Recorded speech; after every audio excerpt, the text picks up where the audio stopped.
Good afternoon to everyone, and welcome to the last sessions of the UniSAFE conference.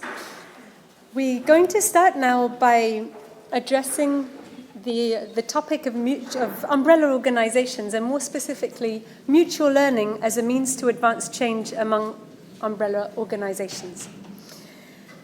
As you know, umbrella organizations, such as higher education and research organization associations, promote their members' common goals and represent them when interacting with European, national, or regional public authorities and other stakeholders. So they have a vital role in advocating for better policies addressing gender-based violence and can contribute to coordinating policy at the EU as well as national levels. So on this complex pathway towards safe universities and research organizations, we'll now be highlighting the role that umbrella organizations can play to facilitate change among their members. UniSAFE has developed a set of recommendations to umbrella organizations at national or European level, which unite, represent, and support higher educations and in research institutions and their role in addressing gender-based violence. We believe that umbrella organizations' expertise, the connections between their member institutions, but also between policymakers, allow the promotion of evidence-based policies that are responsive to their members' needs. Also, as a crucial intermediary, they can translate experience-based insights and research findings into practical recommendations, providing policymakers with the necessary tools to make informed decisions. So these organizations can also act as platforms for collaboration, coordination, and networking by facilitating the production, sharing of knowledge, emerging practices, and innovative approaches. They can engage in mutual learning, as we'll be discussing, and capacity building, and provide support to member organizations. Lastly, associations and umbrella organizations have the power to set high standards and expectations for their member entities. By advocating for the best practices and policies, they can push for meaningful change. This will help to create a culture and responsibility where all member organizations are held to the same high standards when it comes to addressing gender-based violence in academia. So just before we invite our moderator and our panel members up front, we would like to help you follow this session as well as possible by presenting a brief summary of UniSAFE's recommendations. Number 1, foster mutual learning and exchange activities among member organizations. So this can be done by organizing workshops and exchange events to share knowledge and lessons learnt, inspiring practices, new strategies, but also by establishing working groups dedicated to identifying common challenges related to the implementation of gender-based violence policies. This can, in turn, help to build a community of practice around gender-based violence prevention and response, we also recommend including top-level management in such mutual learning events, which is crucial to ensure impact. Number 2, provide comprehensive capacity building activities for your member organizations. We recommend that umbrella organizations support their members by offering a large range of capacity building activities and resources to enhance their efforts in addressing gender-based violence, especially for members that have limited capacity, institutional capacity and resources for this issue. I won't go back to the UniSAFE toolkit as presented previously. It can obviously be useful. Information legal framework surrounding gender-based violence is also a valuable resource for institutions. I don't think that we highlighted so much the fact that UniSAFE has a comprehensive map of legal and policy frameworks that we invite you to view on our website. Capacity building efforts can also focus on training investigators and disciplinary committees on how to practically apply victim-centered and trauma-informed approaches. Number 3, build strategic partnerships and alliances with other organizations and networks working on gender-based violence at the local, national, and European level in order to amplify their voices and promote coordinated action on this critical issue. 4, publicly declare and reinforce their commitment to end gender-based violence using various communication channels to disseminate public statements. We recommended that they communicate proactively their role and responsibilities to their members, emphasizing the importance of their collective efforts in preventing and addressing gender-based violence. It's crucial to ensure that all members understand very clearly the value and benefits of being part of the umbrella organization, as well as their rights and obligations regarding gender-based violence. Seek feedback and input from member organizations on priorities and needed action related to gender-based violence. This can help to build a sense of ownership and investment among members and ensure that the organization's activities are aligned with the needs and priorities of its members. Number 5, set entry criteria for candidate member organizations related to gender-based violence. Candidate members could be required to submit proof of efforts undertaken at the institutional level, for example, a report on the prevalence of gender-based violence on their institution, or the institution's code of conduct as protocol as a proof of having policies in place, and also implementing and enforcing mechanisms. These are examples. Members could also be required to sign a pledge, expressing their commitment to continuously reinforce their policies against gender-based violence. This would ensure that all members are committed to the same high standards and values and are held accountable for keeping their institutions free from gender-based violence. This would also help to ensure a unified approach and protection for mobile students and researchers in the European higher education and research area. Last but not least, coordinate or require regular assessments of members' institutional policy frameworks related to gender-based violence based on the 7P model. Commission or conduct regular assessments of member organisation policies to identify areas for improvement and potential points of vulnerability. Closer analysis can subsequently focus on 7 specific Ps, for example, by conducting a review of prosecution policies and disciplinary regulations, as well as examining dropout rates and patterns to understand potential reasons behind them. We recommend, lastly, to support member organisations in the design, the dissemination and analysis of prevalence surveys, especially in cases where member institutions have, again, limited capacity and resources, assisting their efforts for evidence-based interventions and policies. So here is a summary of our recommendations. You'll find them, as we've been saying, on UniSAFE's website.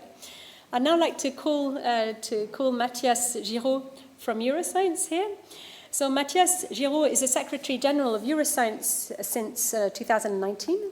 Prior to this, he worked as a policy officer and a project manager for the Central European Research Infrastructure Consortium, ERIC, or CERIC, in Trieste, Italy, where he was in charge of international and EU relations as well as EU-funded projects.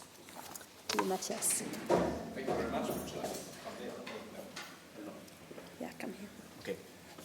I think I would just very quickly go on. I would ask the whole panel to come forward because I'm just the role here of the moderator, and I would just sit over there, take the microphone. Because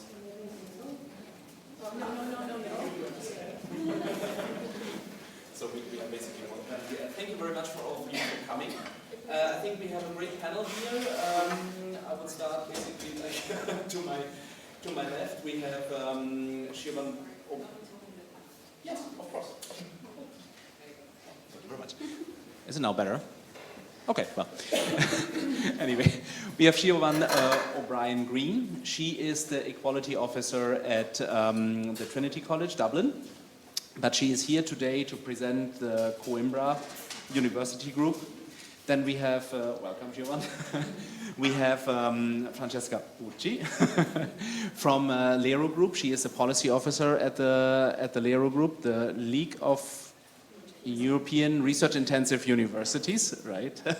And she is, among others, coordinating as well the Equality, Inclusion and Diversity Work Group of LERU. Then we have Daria Glavan, right? Very good. She is from the University of Rijeka. She is the equality officer, inclusion officer? Diversity officer from the University of Rijeka, and she is here today to represent the European Young Research University Network YERUN. And last but definitely not least, we have Anna Maria Sikirić, Simčić, as well from the University of Rijeka, and she is not representing here umbrella organization, but she represents the UNIGEM project, the University Gender Mainstreaming Project, right? So we will start this round by all of the panelists very quickly introduce their policies and and how their umbrella organizations or projects are dealing with the recommendations. And I think we are starting to my left. Siobán, the floor is yours. Thank you so much, Matthias. It's a pleasure to be here. I'm delighted. Thank you so much for a wonderful couple of days of the conference as well, too. So I'm wearing my Coimbra Group network hat, and anyone who knows me knows how much I love networks and networking as well, too. And the Coimbra Group is one of the oldest networks. It started in 1985. It has 42 university members in 22 countries. And one of the things I suppose that's really important about it is the reach it has. So it has about 1.5 million students and 250,000 staff within that network. The main areas of work related to gender-based violence are in the newest working group of the Coimbra Group network. So there's 12 different working groups under 4 pillars that the Coimbra Group operates under, and the newest one is the equality and diversity one, and that's the one that I sit on as well too. So it was formed in 2019, so it's a newer group, and during the COVID crisis as well too. It had quite a lot of inputs into policy papers, Commission-led and Coimbra Group policy papers as well during that time. But what we've really done is in our 3-year work plan for the new Equality and Diversity Working Group, the first thing on our work plan is looking at the issue of gender-based violence in our network. So we have actually built it in from the get-go as to what we'll be doing over the next number of years through the Equality and Diversity Working Group. Well, good afternoon, everybody, and thank you to the UniSAFE team for the invitation. I'm here representing LERU, the League of European Research Universities, and LERU was founded in 2002, and it comprises 23 members in 12 countries across Europe. And the League aims at promoting the fundamental role that research plays in the innovation process, which is a key driver for societal progress. And in line with this commitment, LERU provides a platform for its members to discuss, network, also mutual learning and knowledge exchange.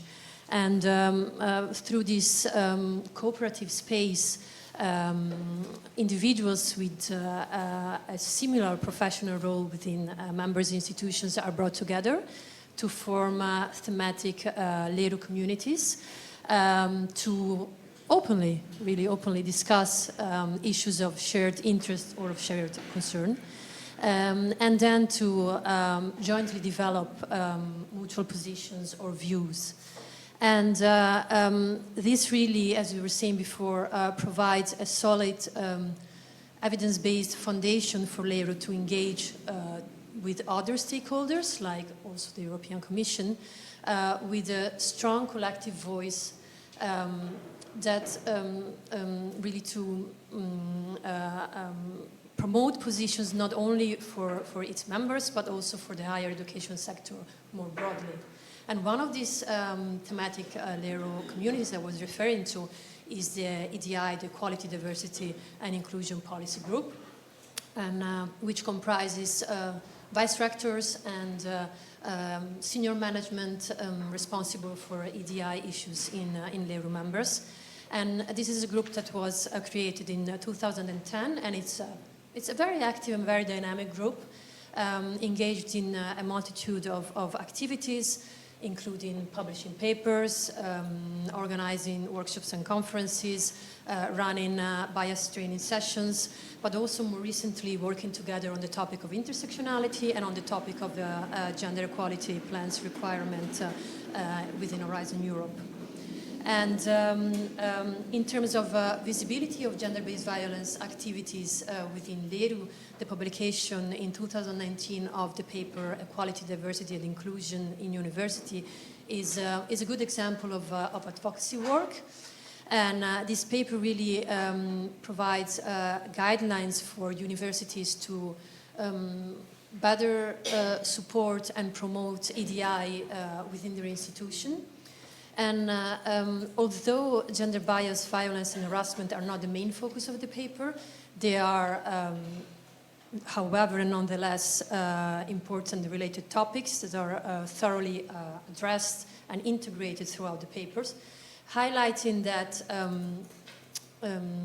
addressing gender-based violence and trying to end gender-based violence in academia, just as trying to enhance equality, diversity and inclusion in academia, pertains to those same kind of actions that requires an holistic approach and a cultural change in order to succeed.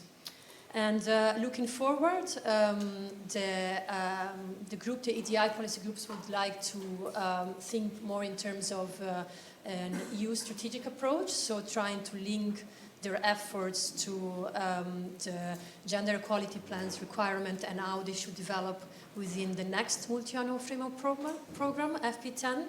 And in this sense, LERU is organizing a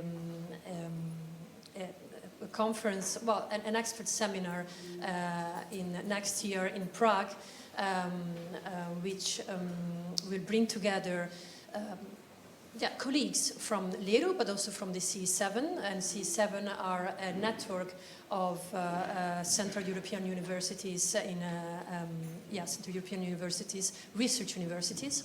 And the idea is really to examine experiences within LERU and CE7 with inclusive gender equality plans, and how this experience actually could help in drawing lessons for gender equality plans in FP10. And in this sense, one of the topics, the key topics that will be also discussed is whether whether the gender equality plans in FP10 should consider to include the measures to address gender-based violence as requirements and not only as a recommendation.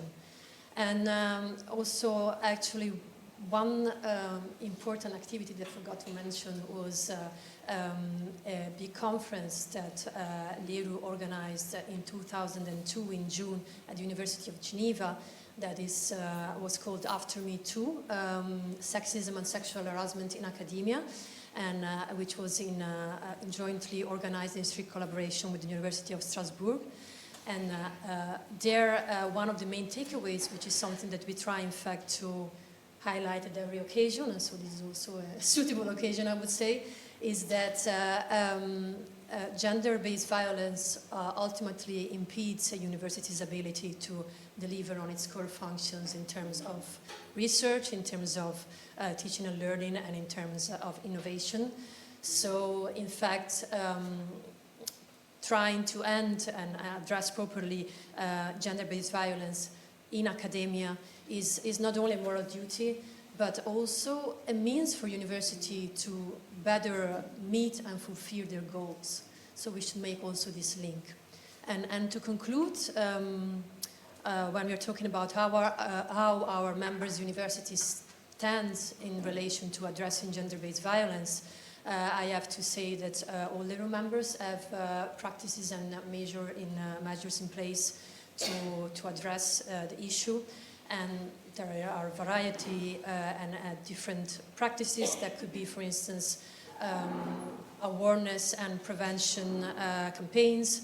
There can be guidelines, surveys, educational programs, including like bystander trainings, or harassment help desks, counseling, support platforms, or also there are some cases where in some universities there are some the appointments of specific harassment advisors figures. So really just to mention some examples.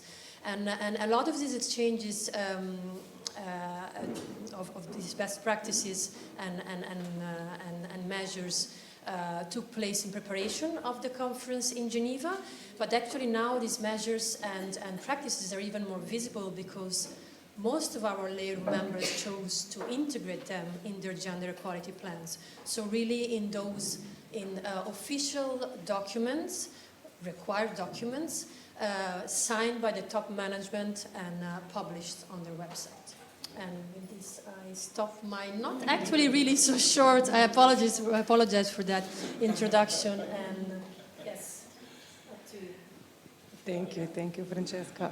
It is always good not to be the first one because usually you hear important issues that you wanted to emphasize as well. But this just goes to the very fact that we are here for the same reason and that we have some mutual learning and mutual goals to respect and to follow up on that. So yes, I'm representing YERUN now here today. It is the Young European Research Universities Network that is the youngest among those participating in the panel. It was established in 2015 and it brings together 23 universities, young research universities from Europe, and the primary objective of YERUN is raising the voice of young universities in Europe. In line with what was said by Colette in the introductory part, YERUN is also very focused on areas of its influence towards, from one side, influencing and advising on EU policy level, but also to promote collaborative and transformative activities within and among the members of the network. And also the opportunity to showcase the achievement of individual members is a part of the activities of the network. Within its own mission, it is stated that open and innovative approach of the network is something to form activities around, but also the importance of inclusivity and responsibility of the network. So this goes exactly in line with how institutions, regardless of their impact or the scope of work that they are doing, is important. So inclusivity and responsibility. This is why it is always important to remind ourselves how the gender equality and specific topics which gender-based violence is in terms of prevention and tackling the issue are to be looked at from the horizontal approach. So within activities and the scope of work of umbrella organization as well as its members, it is important to see how this horizontal approach actually benefits us to address the change and to include gender equality measures in activities that are being done. In line with that, of course, YERUN network contributes to the regular policy dialogues as well as mutual learning and to the development of a common concept and also policy approach. We try to provide a wider perspective of diversity and inclusiveness, and also in that respect, YERUN is a part of participating in the ERA Forum and the European Commission's expert group bringing together European Union member states represented and ERA stakeholders with the objectives of advancing the ERA itself. Also, YERUN is on its organizational level dedicated to bringing together network experts on gender and inclusiveness in research and academic institutions, and in connection to this, YERUN was also, or its members were also involved in successful European projects on gender and inclusiveness in education and research, and I would like to showcase the SPEAR project that you mostly heard about before, that was successful in terms of implementing, not only introducing and developing, but also implementing gender equality plans in European academic institutions. This was an important momentum because actually the members, 3 members of YERUN, are also part of this consortia, and the strength actually that was built within the SPEAR project is something that is actually going on and developing even further within network and supporting initiatives. The perspective that I'm presenting today and having, as we already discussed during the break, that we all have several hats at least when it comes to dealing with this issue. So my perspective is both of belonging to the institution that is part of YERUN, also the institution that whose rector was the president of the YERUN previous one, and whose of course top high-ranking position, not only in terms of the position but also in terms of active involvement and inspiration throughout the mandate and the activities that we were performing, played a pivotal role. But also Young Universities for the Future of Europe Alliance that followed the YERUN network existence, which also brings together young universities and its impact not only within academia but within society.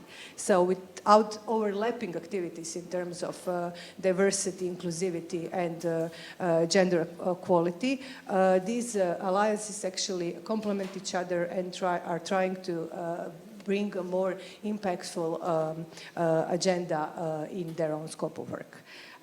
Also, what is important to emphasize is the learning from our interinstitutional cooperation that was very much in place during the past years, and also interpersonal connection that happened and that we believe is a strong asset to build upon. So we all know that projects have their time-bound perspective and that they have their beginning and end.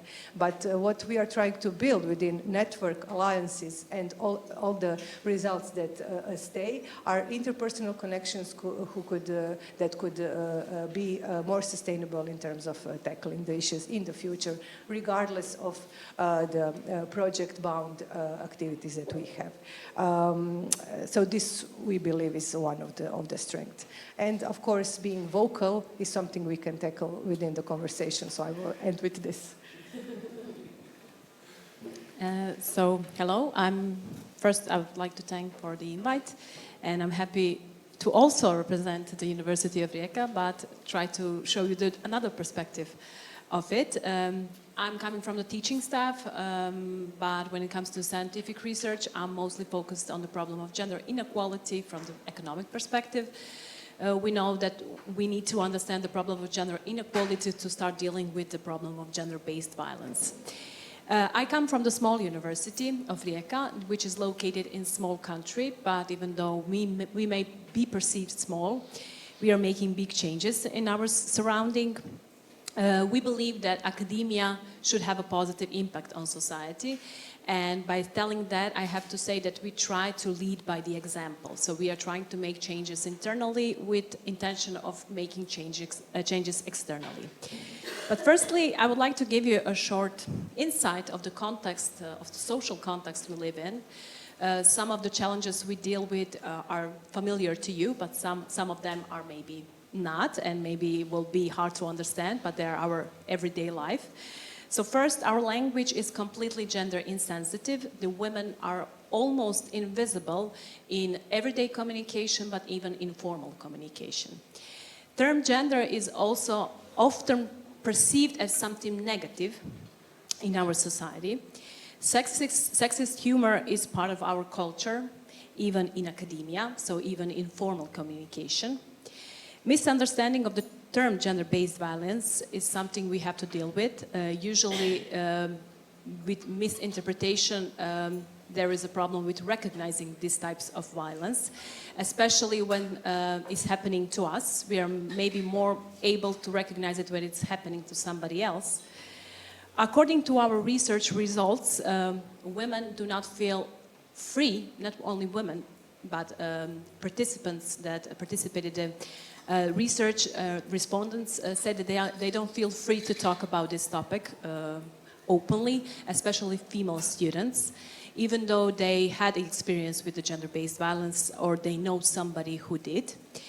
Most of the people don't even know that policies and measures addressing this issue exist. I heard that some of you also have this problem.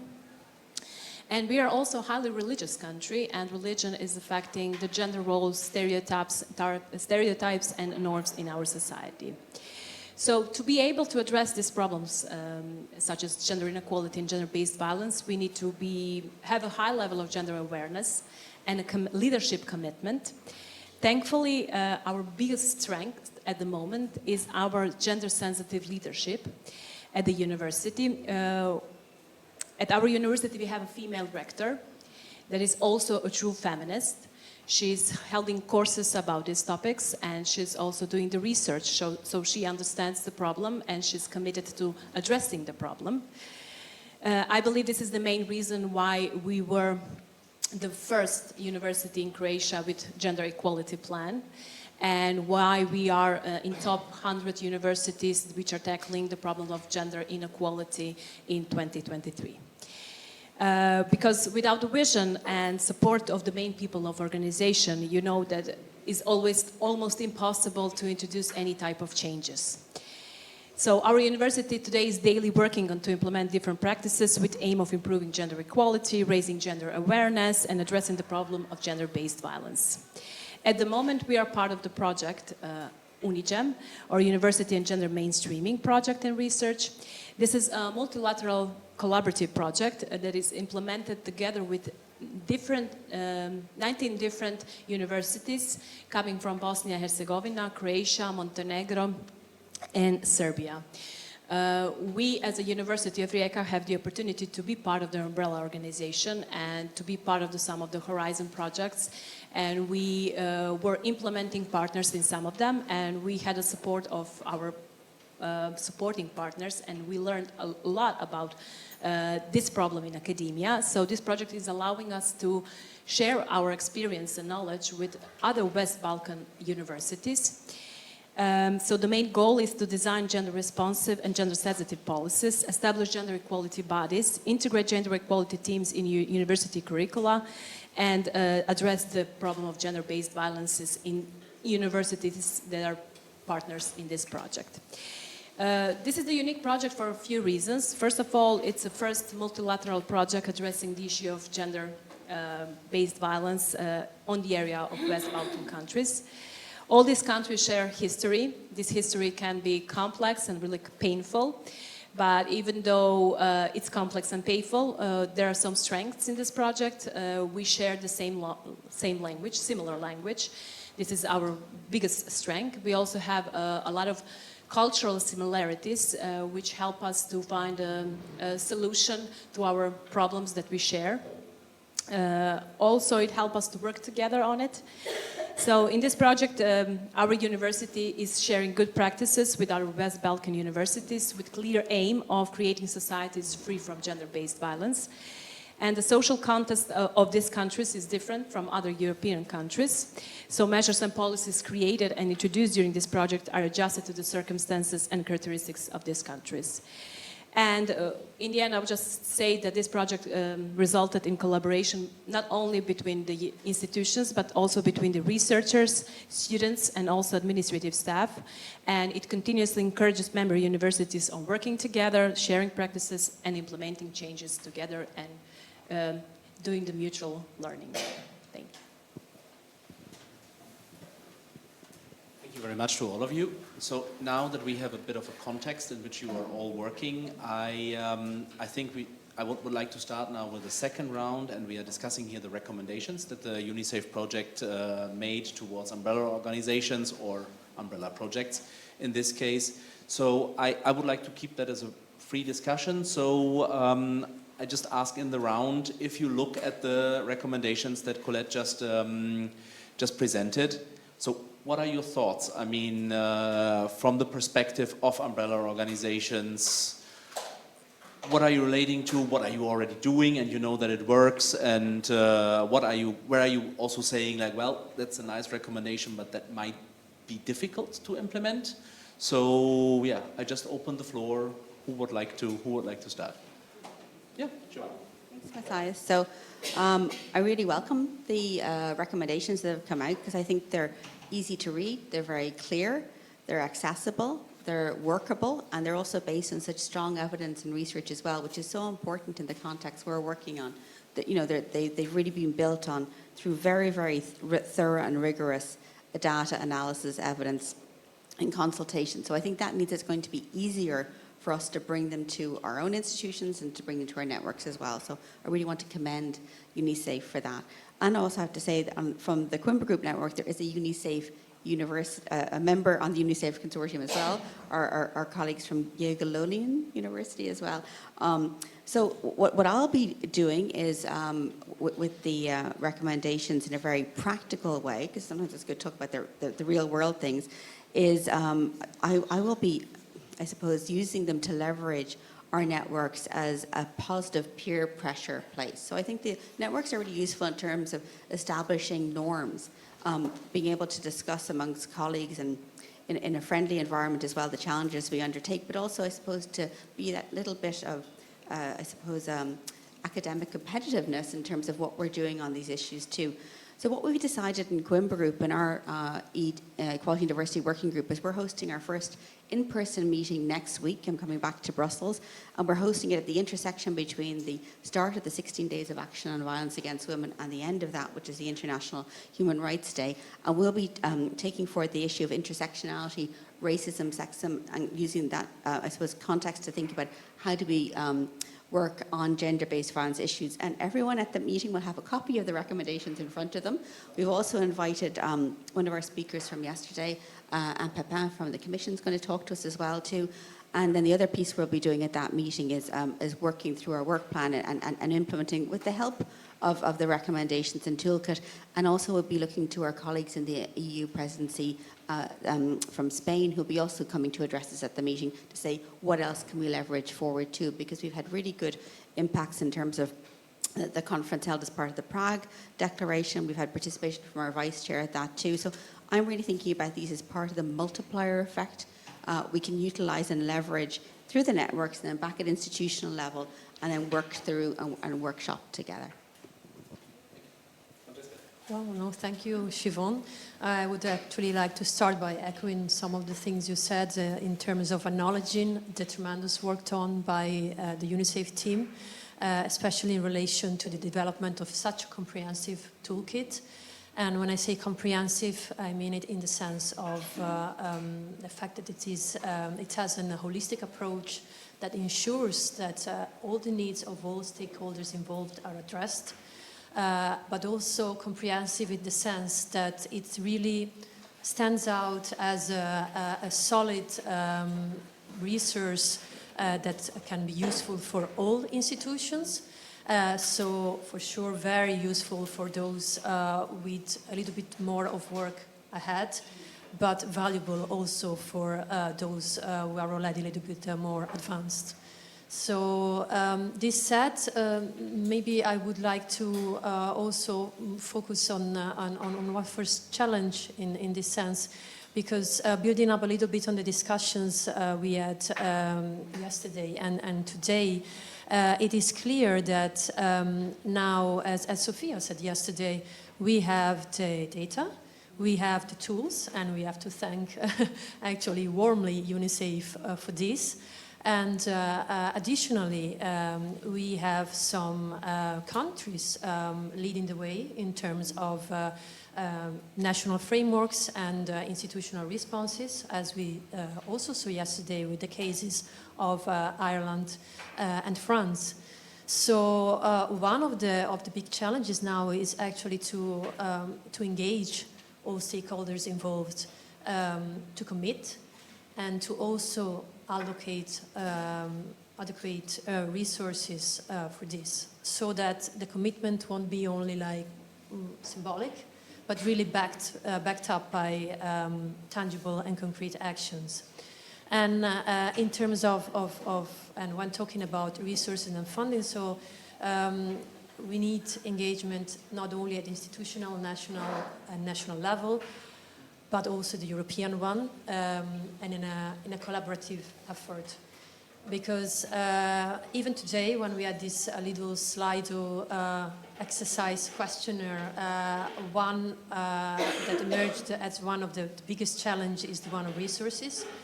And also several speakers pointed out that still very often when we're talking about implementation of policies at the institutional level, we are relying on a voluntary-based approach. But this is no longer viable. This is not sustainable. So we need also to address this. And I think that umbrella stakeholder organization can play a role in that, in really advocating for a message that when talking about funding, we need to, and resources, we need to stress that these are required to fund research, to fund researchers, but also to nurture a culture that is conducive, attractive, and sustainable. And as I was saying, the umbrella organization really can play a role in this and can use also the toolkit as a support in this, because together as networks, they can collectively build up momentum behind the position and also gain visibility for this position in a way that single institutions actually cannot. To complement on what you emphasized so far, I would say that this recommendation did an amazing impact on me in terms of how it is hard for everyone who was ever involved in building a policy document, in developing a policy document. We all know that from the European Commission perspective, it has to be a one-pager, right? So it is so hard to do it when we know that gender-based violence and equality issues are not a one-pager thing. So I would really congratulate on this result of the UniSAFE project, because these recommendations are something that I would say people will go back to, right? So when we read something like this, at instance you decide if this is something that I will, save and come back to when needed. I would say that this has the language and this has the framework and the narrative that responds to many different situations that will happen in the future. So really congratulations on that. Congratulations also on the courage to emphasize the concept of harm that gender-based violence is doing within the society, and also for connecting the consequences of the gender-based violence to the purpose and the integrity of the institutions. So this is not something that is clearly stated in many situations and circumstances, but it is, a leverage when you need to debate and when you need to make an argument on why this is important and why this is not just a matter of a single person or a single initiative or a single project, but it has to be embedded in all the activities and mission of the agenda.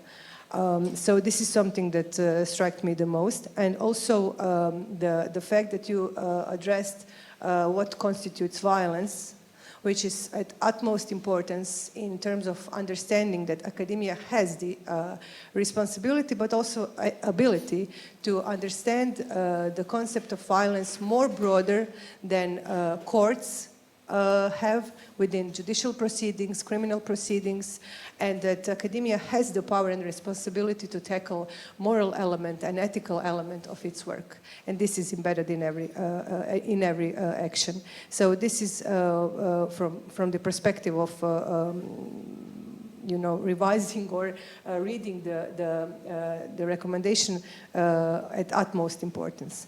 The 7P concept is an innovative one, and I would say it goes to both to the fact that it is actually building on the previous initiatives and previous concepts that were already developed. This is something that includes more stakeholders that are ordinarily tackled when dealing with the specific actions towards preventing violence. And this is also, this goes to the inclusion of other stakeholders from the society, civil society and victims as such, and all those that are vocal in a different manner and in a different way that researchers and scientific community is. So this is something that I feel it's really impactful from the narratives of the academia. So in terms of what to do next and how to implement the recommendations, I would say it will be challenging and inspiring to go back to them and to understand how we can build on our expertise and our mutual learnings and our initiatives and our specific activities in terms of addressing the issue of becoming more vocal. So I'm repeating this many times today, but it is important because society or agents of change use different narratives, and we all come from different areas. Even in the academia itself, you have the administration, you have the research-based approach and arguments that follow sometimes from the aspect of one field,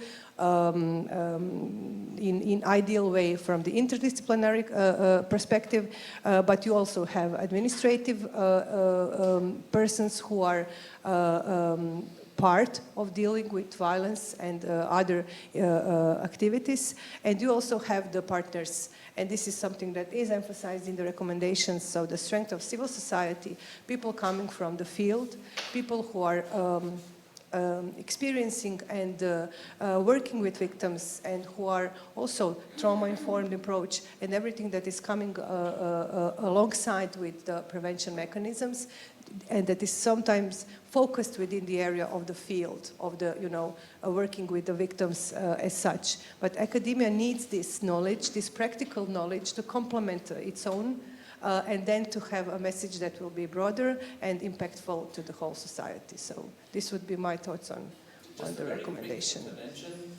When you're saying becoming more vocal, I mean. Sorry, I thought I was loud enough. No, I mean, when you are talking about more vocal, just for a clarification, what do you mean, like vocal towards the policymakers, towards society, towards other universities? Just very quickly. To name a few. Also.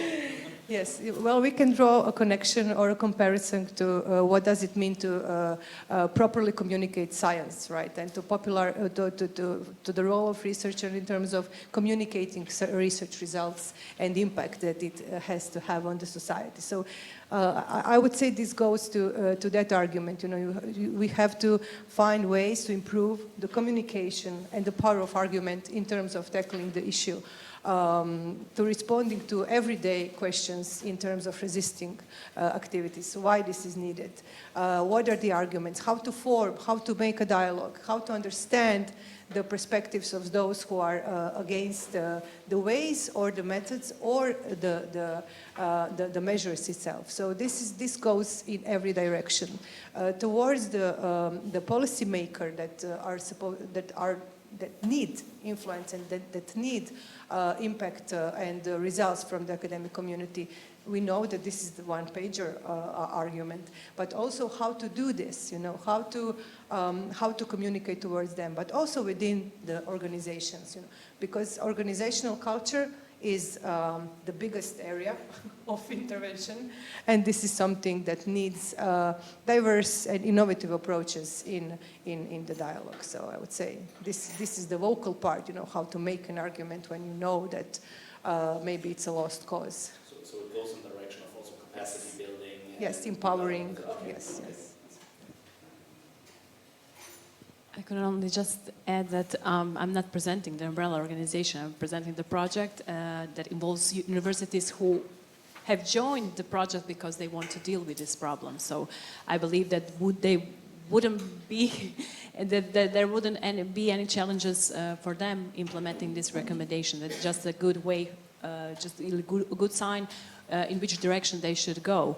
I can only say that these recommendations are important for raising gender awareness for the umbrella organization and pressuring them to have a commitment into implementing them and showing that this is a problem they need to deal with, even though they can be, there could be some of the pressures, because I was in a meeting where these recommendations weren't so positively perceived by everyone, but they should be, and even though they should introduce some of the changes, we should introduce them and be prepared for the changes. Yeah, sure, of course.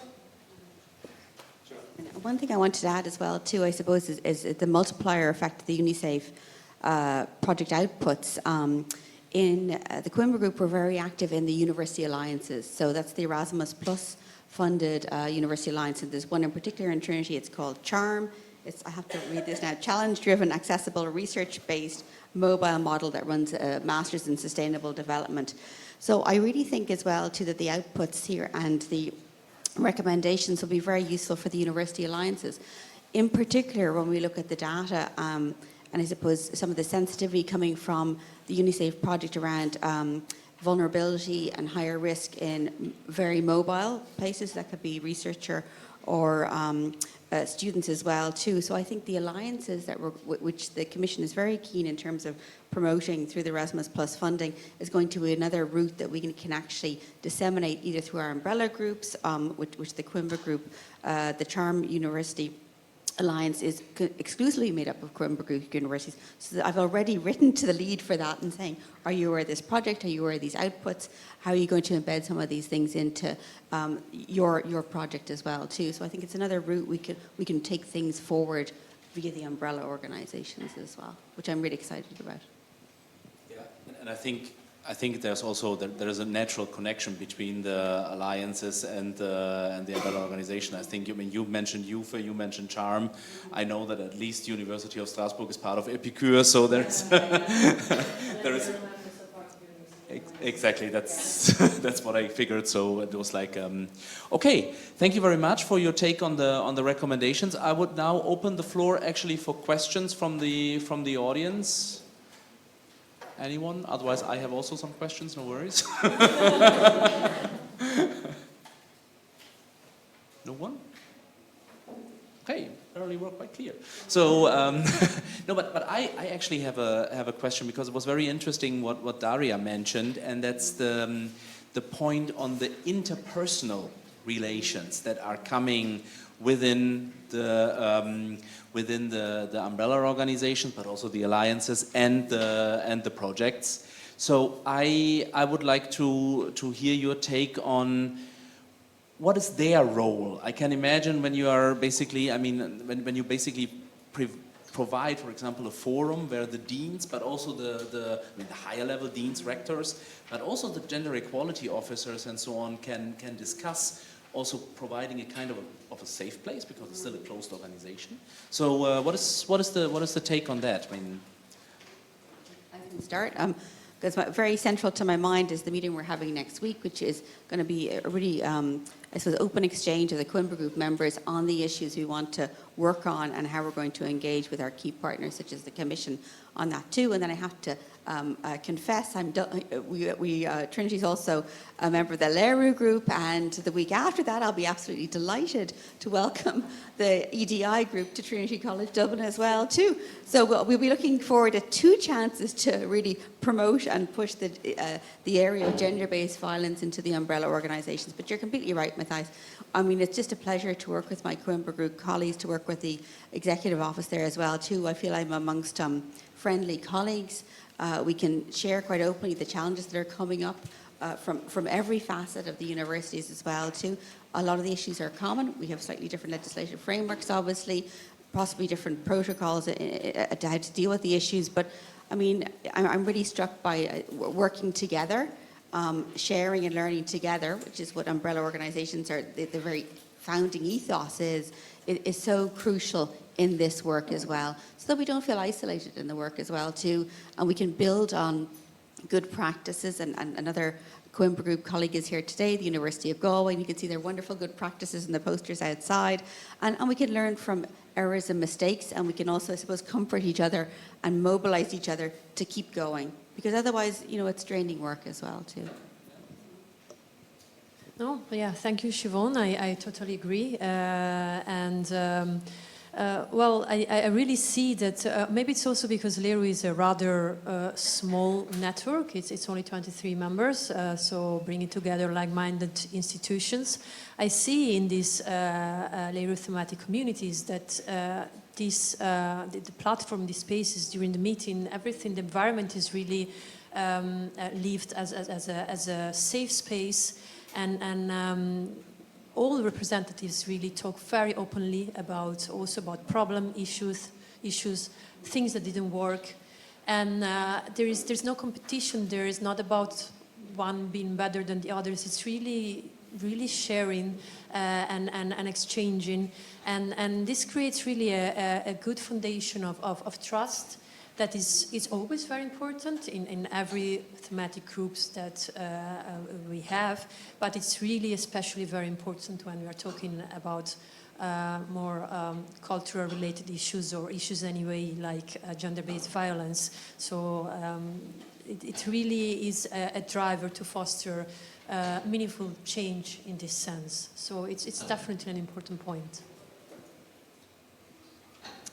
Yes, I'm going back to what we were discussing about the projects, right? So when project ends, we are left with these connections that we are somehow are striving to build upon, right? So this umbrella organization, from the perspective of the influence that and impact that they can do, are places who are not dependent on the project life cycle. And this is why these interpersonal connections and then relations that Anna Maria also mentioned, that are long-lasting and that are the ones that should be cherished and valued. You know, in terms of support, in terms of addressing and making new initiatives, and of course exchanging experiences. Because persons or groups that are dealing with gender equality, especially gender-based violence, are also from the academia, and academia can sometimes see these issues as not being heard.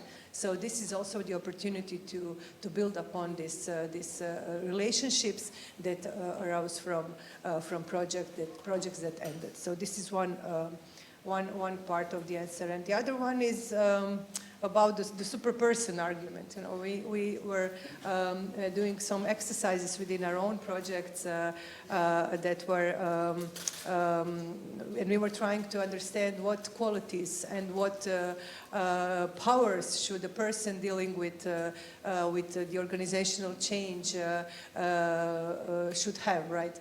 And at the end, it was very clear that it has to be a superperson, and no person is one. So in terms of understanding this and acknowledging that this is not possible because gender equality is everyone's business, we need this power of connection that goes beyond the limits of the time bound and or resources bound initiatives. You know? Maria, as a representative of a project, would you agree? Yeah, I could say from the research perspective, I always say that conferences, projects, workshops, the most valuable part of them is the networking. When you're researching these topics, especially coming from the Faculty of Economics, you sometimes feel alone. And these events gives you the opportunities to meet other people who are doing the same or similar research, and the connection that we make during these types of events or projects are valuable and they're long-lasting. I have to say that under this project that we have been UNIGEM, me as a researcher really felt like I made a lot of connections, and from this project we have created other projects, especially scientific projects that are smaller, especially when we look at the financial resources, but they are valuable from the research perspective. So I think that it's really, really valuable, not only for the students from faculty, but also for the research staff at the universities.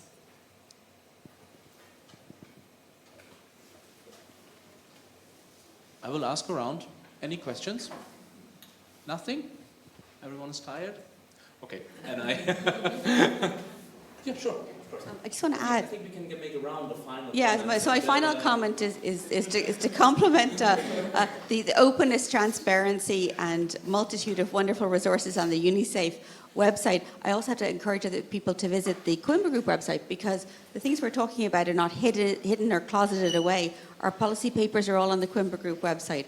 Our e-newsletter is anyone can sign up and join it as well too. I regularly write for the e-newsletter for the Coimbra Group, and I'll be writing a piece about this conference as well this month. So it's open access, and I know I've drawn on the LERU papers as well in my own work. So it's something to be shared and explored, whether or not you're part of the umbrella network as well too. And I think that's vital for the work to keep learning together. Thank you very much. We are over the time, so everyone one sentence. I'm sorry for the unfair treatment. No, I just wanted to say as a takeaway that discussion today shows that umbrella organization can play an important role in addressing gender-based violence within academia, and a role that UniSAFE team not only recognized but actually enhanced by providing these tailor-made recommendations that are not only going to support our work but also really boost our efforts. So thank you. Yes, even not the whole sentence, just looking forward to the next and future steps in every way. Thank you for the conference, and remember that the biggest value of the conference is the networking that we have made today and yesterday. That's it. Thank you. Perfect.